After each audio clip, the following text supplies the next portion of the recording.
let's see how we can provoke the pain from nerve.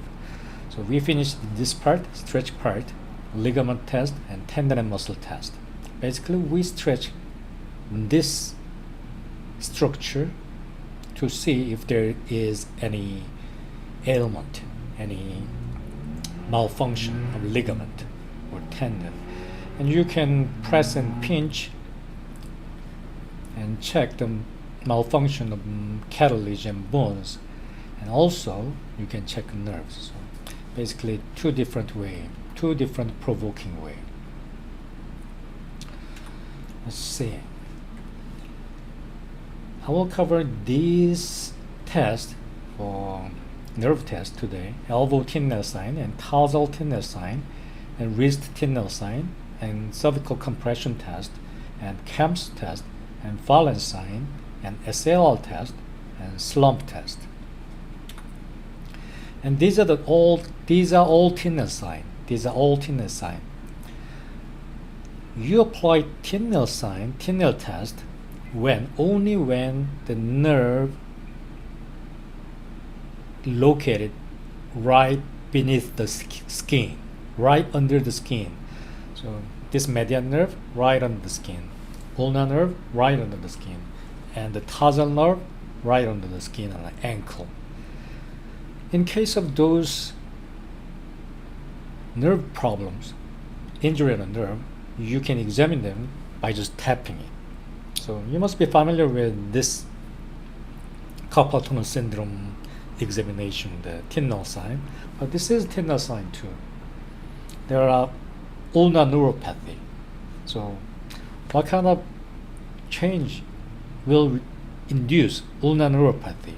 Ulnar neuropathy induce some change in nail color. Do you remember that? It makes the nail yellow. So this is the ulnar nerve.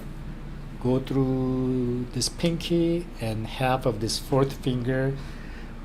When they have a problem with this ulnar nerve, you can check that by tapping it. So simple as that. Personally, I have a patient who visited my clinic, elderly patient, and he was afraid he is having stroke because his right arm getting numbed and tingling. But I found out that he traveled long time in a bus trip, maybe in Las Vegas. So he was sitting in a bus chair a long time without changing the posture. So this ulnar nerve was entrapped. So that was the reason. It was not a stroke.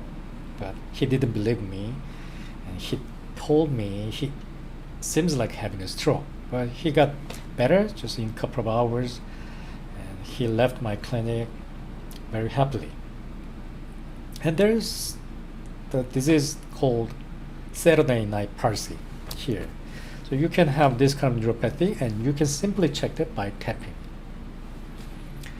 So when the patient have a pinky side of pain, you can suspect the ulnar nerve compression, entrapment, or cervical disc herniation too.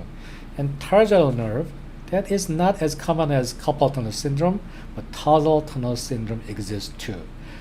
And usually they complain the stingy pain, the burning sting, like a bee sting pain, on the backside of the ankle and the sole. That is the sign of tarsal tunnel syndrome, and you can examine that possibility by just tapping it. So thin-nail sign is the easy part, right? And cervical compression test. How can we provoke the pain when the nerve is entrapped by other soft tissues like a intervertebral disc or bony structures like a spinal stenosis? Spinal stenosis is the condition caused by entrapment by vertebra. The vertebral canal is getting narrow and it impinged, entrapped the nerve. That is the condition we call spinal stenosis. So anything can impinge the nerve. Anything can entrap the nerve. Piriformis syndrome. what is entrapping the nerve? Muscle, piriformis muscle. And disc herniation, disc is entrapping the nerve. So theoretically, anything surrounding the nerve can entrap that nerve. In case of a disc herniation, we can examine the possibility by just simply pressing down the neck, cervical vertebra. And these are the sensitizing maneuver. When the patient have a right side of pain, tingling or shooting pain on the right arm or right fingers, then tilt the head right side and extend their neck. By doing that, we can compress that vertebra like this. This one. So this is the vertebra and this is the disc, right? Intervertebral disc, and this is the nerve root. Let's suppose this is a cervical spine, but it looks like a lumbar spine, but let's suppose this is cervical spine. So this disc is entrapping, irritating the nerve root. How about this? When you compress these two bones, this disc will come out and irritate this nerve more. That means we can provoke the pain. This is how we test the nerve. See here, by compressing, squeeze the disc out, squeeze the disc out. Can you get it? Squeeze the disc out, push away the disc, and push out disc irritate the nerve, which goes down to the arm. And by tilting injured side and extending their neck, we can give more stress to that disc. So this is a very natural provoking method you can think about when patients have a cervical disc herniation. But this method is not that good test because it has low sensitivity. And this is the CAMP test. CAMPS, K-E-M-P, CAMP. So same theory, same principle, just like the cervical compression test, but in this case, lumbar disc. So just tilt to the injured side. So the nerve is going down to this way, and the patient have a shooting pain or radiating pain to the right side of the leg. In the case, let the patient tilt their lumbar spine to the right side and compress down this shoulder. That means compression to lumbar. And same manner, extend the back. So giving more stress. Tilt and extend with compression. So giving stress to the bulged disc, protruded disc, and let it irritate the nerve root to reproduce pain through the legs. So when the patient have a radiating pain with this maneuver, CAMP sign, we can suspect the patient have a neuropathy, radiculopathy, the legs, like a disc herniation, or maybe cancer, anything. And patient can have a problem with the only low back without radiating pain. What do you think? What is the cause? Patient complains the pain around the lumbar spine with this test, CAMP sign. What do you think? This is the compression, and this tilting and twisting is kind of a rubbing. Do you remember? Opening the drug bottle, press and twist. What is those techniques for? Cartilage and bones, right? Cartilage and bones. So when patients have a pathology between two bones, like a meniscus tear or TFCC injuries, you just press down and twist it. Do you remember that? Press down and twist it. This maneuver is exactly the same manner. Compress and twist. So we can test facet joint with this manner. The facet joint squeezed down and rubbed. So when the patient have a facet joint pain syndrome, spondylosis, or osteoarthritis, those are all similar condition, patient can express pain around the lumbar spine, not radiating pain. So with this test, we can test spondylosis, both spondylosis and disc herniation. But this test is not that good test because low sensitivity, just like a cervical compression test. But there's not much of things we can do because nerve root is located far below the skin, more than 4 centimeters, even 10 centimeters. But I'm sure you can get the principles behind it, right? So same manner, compress, disc bursts out, and irritate the nerve to the leg. Just like this. Only difference is this is a stress on a cervical vertebra and this is stress on lumbar vertebra. And this is the fallen sign. So we tapped and also we compressed to irritate it. And another way to irritate it is making this space smaller by squeezing it. So this is the fallen sign. I think you're very familiar with this. But also you can irritate this pathology by stretching it. Either way is fine. So this is called reverse fallen sign. So when the patient do not show the positive result with the fallen sign, I recommend you let them try reverse fallen sign because they can work too. Excuse me.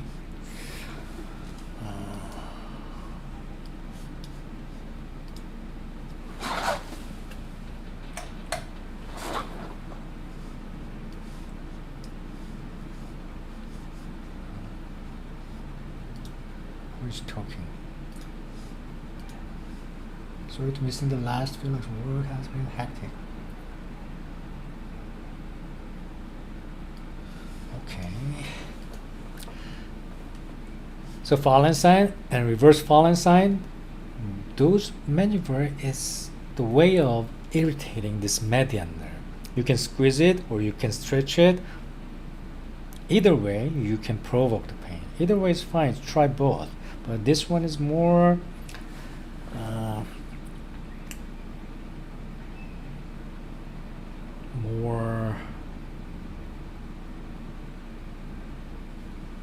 좀 가능성이 있는,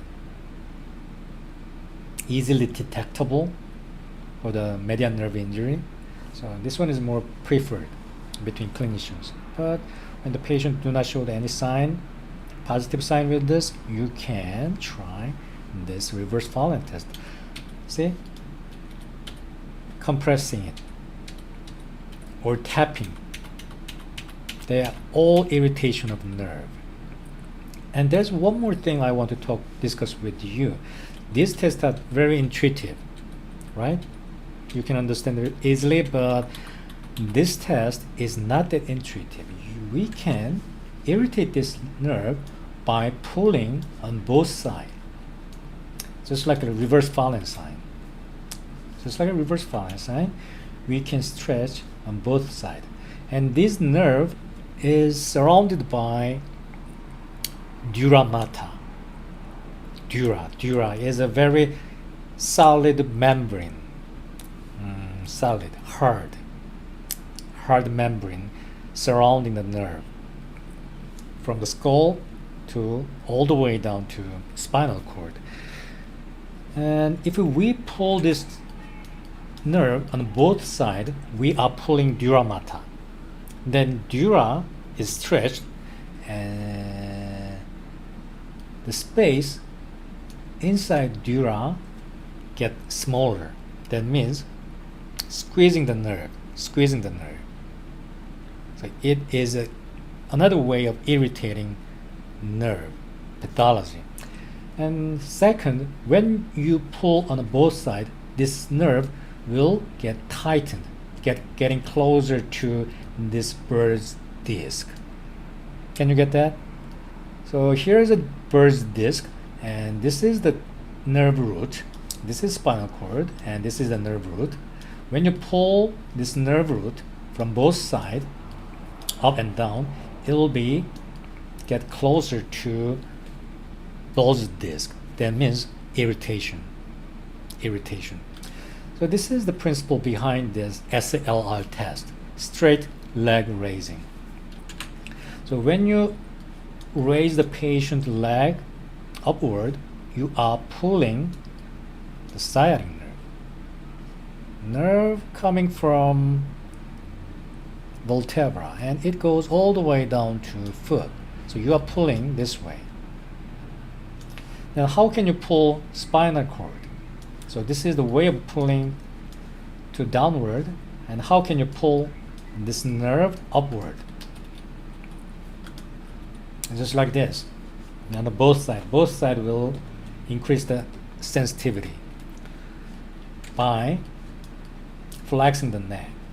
You can pull the nerve upward and you can pull the nerve downward. And this is called sensitizing maneuver. Sensitize. Make it sensitive. So when the patient do not show very clear sign with regular SLR test, many cases they do not show clear positive sign. What is the clear positive sign then? I will get back to that very soon. But let's finish this one. So when the patient raises their neck like this, they are pulling the spinal cord, actually dura mater, upward and downward. So this is the one sensitizing maneuver, and this is the second sensitizing maneuver. Flexing the ankle. I told you this nerve goes down all the way down to foot. So by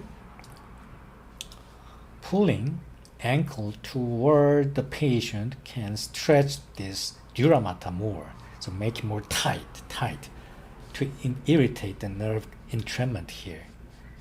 Right? This is the principle behind this SLR test. Then, second question. I get back to this. What kind of pain we should produce with this test?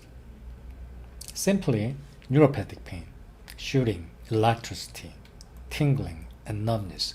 And I will discuss about that with my keynote. Let's just skip that part. Let's focus on how we do the test.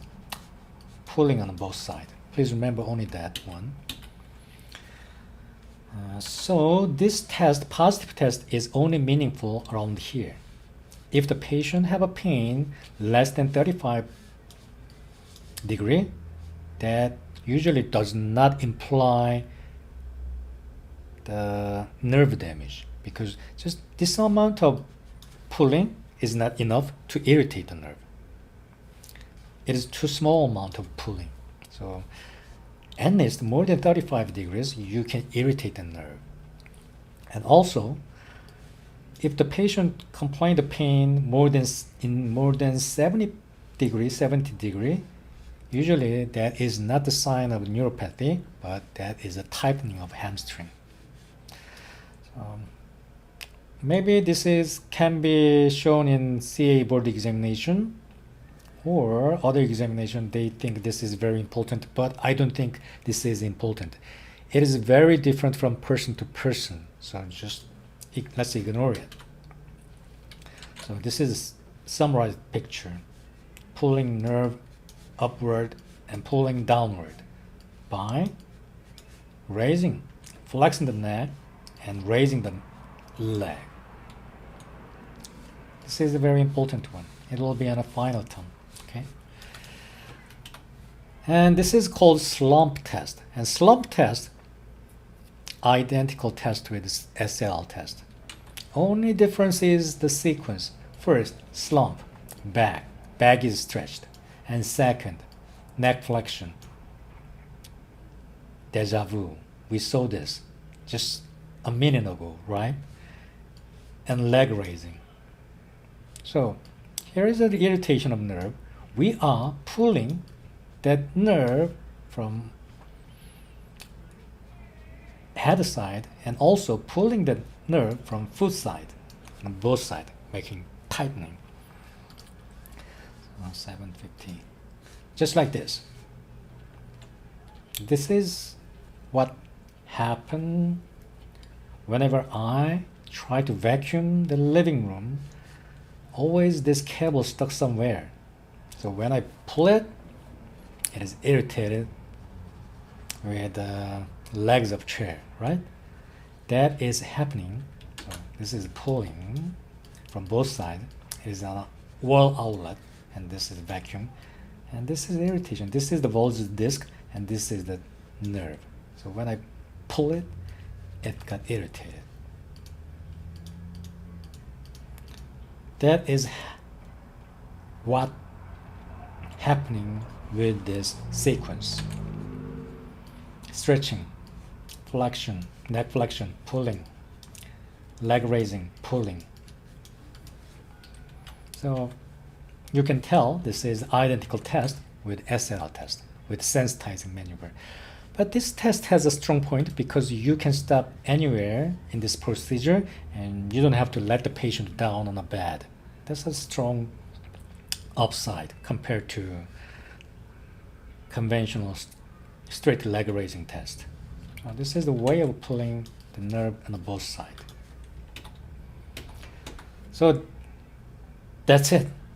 Cartilage, bone, and nerves are relatively easier than tendon test and muscle test. So let's summarize that. Ligament problem, ligament tear and ligament injury, usually the pain is localized right on that area, and pain worsens with stretch. And what is the function of ligament? They stabilize 2 or 3 bones, right? That is something like a bolt and nut. Stability is their responsibility. Oh, it is a rhyme. Stability is their responsibility. So we can check the ligament by instability. Hypertransition, hypermobility. That is the positive sign of all ligament tests. All the ligament tests. So this is the summary for ligament test. Stability is the function of ligament. So how can you tell the malfunction of the ligament? By checking instability. Instability is shown as a hypertransition or hypermobility with varus test or valgus test or other range of motion test. And second, tendon test. Tendon is part of muscle, right? Tendon, ligament is a structural department, like a car frame of the car. But tendon looks very similar, but this guy is part of moving department, like engines, shaft. So tendon and muscle, what is their function? What is the function? Moving, pulling the bones. So weakness is the sign of their malfunction. Regular function is pulling, forcing. So how can you tell the malfunction of the tendon and muscle? By its weakness. We can tell it has a problem. So drop-arm test is a very typical weakness test. So when they have a rupture, they cannot hold their arm because of weakness. And pain worsened with stretch, just like ligament. There's a little bit of difference because of muscle. We usually do resisted stretch. So I'll get back to that again too. And cartilage and nerve, we can test them by compressing it. And cartilage and bone pain, usually dull pain. But if there is a fracture, it does not end up with dull pain, but it will have you will come up with very sharp and throbbing pain. But I'm just talking about cartilage injuries or just minor fracture, very minor fracture, like a hairline fracture, linear fracture. And pain worsens with compression. This is the golden rule. The scaphoid fracture, you can check them by compressing it. And nerve problem, shooting and tingling is the key of the differentiation, the nature of the pain. And just like a muscle, you can check the weakness when the patient have a nerve problem. And weakness is always a red flag, because weakness is severe. That means nerve has irreversible damage. So this is a sensory part of nerve. In physiological perspective, this is a sensory part and this is a motor part. So this is sensory part of malfunctioning and this is the motor part of malfunctioning. And you can check them with the malfunctioning of nerve. So when you know the physiology, just pathology comes to you naturally and you can think about how to test them. How do you test it? Irritation, mostly by compressing it. Okay, please read the rest of the book and you can see many examples, and those examples will help you understand the physical examination with actual patient case. So I strongly recommend you to read rest of the book by yourselves. We do not have time to cover this. Okay. Let's have a 10 minutes break. See you at 7:10.